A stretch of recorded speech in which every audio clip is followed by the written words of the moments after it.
I'd like to see Paul Ellering pulled out of Karrion Kross's group and become the manager of the War Raiders. Just got that nostalgia, even though they don't look like or do any ring work like the Road Warriors. I just want to see him with them. Good news for you, Bill. You've been talking about these guys for some time. The War Raiders defeating Judgment Day to become the new WWE Tag Team Champions. I know you got to be happy. Very much so. And you know what I'd like to see happen? I'd like to see Paul Ellering pulled out of Karrion Kross's group and become the manager of the War Raiders. Just got that nostalgia, even though they don't look like or do any ring work like the Road Warriors. I just want to see him with them. Teddy, I know you got to see this match because you've already told me this was a match you wanted to talk about. Oh, the War Raiders, Jesus. And the first thing I thought about was Bill Apter, because Bill always, puts these guys over. And I can understand why. What a hell of a match with Judgment Day that those guys had. And I'm so glad that they put the titles on them because they fit them. Those guys, they look mean, they look rugged, they look like they'll tear your head off. And that's the kind of heels that you want, which makes it so much easier for the babyface to chase them, because somebody's waiting, just kill them, beat them, get somebody, please get them. And so that's the type of attitude those guys got. Congratulations to them. They're working. The ring is tremendous. So they're coming around. They're learning a lot. So I don't know what to say, but just congratulations. You guys, y'all just keep doing what you're doing, man. Maybe the War Raiders, do the right thing. Maybe the War Raiders can reinvigorate the tag team division, because the WWE used to be full of tag teams. Here's what I would think too, and I mean, they don't need this, but and I heard Bill mention something about maybe putting Paul Ellering with them or something, but that could work because they could be a reincarnation of the Road Warriors. They don't have to dress. They don't have to have the mohawk. They don't have to have all that. They've got the Road Warriors logo with Paul Ellering.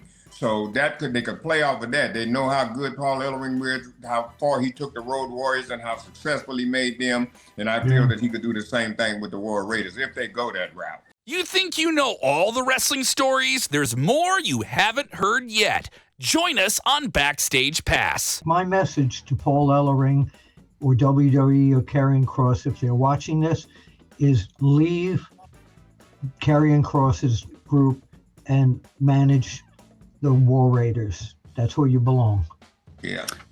Well, the War Raiders could approach him, and they could start with the promo. Hey, man, we know what you did with the Road Warriors.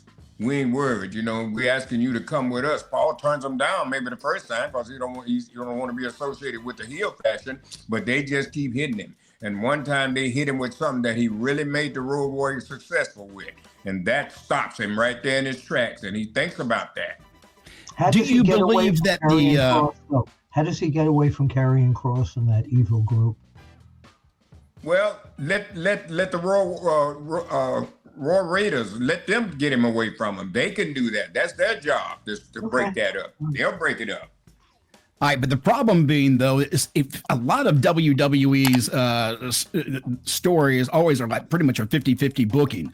Do you believe WWE would get behind the War Raiders and push them better than a 50-50 booking and make them look strong and dominant? Who knows? I mean, because that's the biggest problem I see going in. I want to see these guys do well, but you got to make them look good, too. You can't keep making them lose. That's the one thing that I think they've done with a lot of people. They tend to kind of, they'll make them win one week, then they lose. They win, they lose. They win, they lose. And they never get any stronger. They never give them any credibility. Yeah, and that's what I'm trying to say. Thank you, Teddy. There's no other tag team in the WWE at this moment that could make them look weak. Nobody. Yeah, nobody.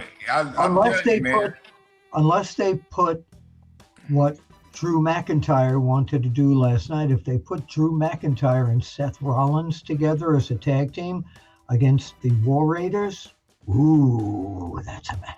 But I'd have the Rod, maybe have Seth and Drew come out at the beginning and shine a little bit. But brother, I'd have them Raw Raiders beat the hell out of them. That gives them some credibility. Sure. I'd rather see the War Raiders go up against a genuine tag team, not Like? two people put together. I'd really like to see that. And you've got the Usos. If the Usos were together as brothers, that could be a good rivalry between the War Raiders and the Usos. Because you need a strong team to continue to build the War Raiders to make them even look better. And some of those teams need the experience. Go ahead. But they're not going that way, Mac. They ain't the Usos. They're not a part of it. Well, you were just asking me for tag teams in WWE a minute ago. That's the only ones I can really think of. But they're not a tag team no more. Yeah, well, not right now. Grayson Waller and Austin Theory.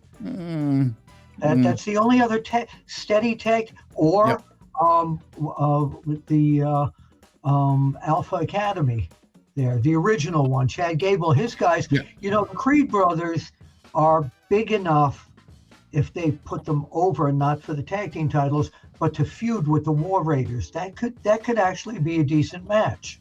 And it's hard to really say who can go against who right now as well, because we know that not Nitro, but Raw and SmackDown are going to be switching talents in the next couple of weeks. So we don't really know who's going to be where until we get to Netflix, which is kind of frustrating.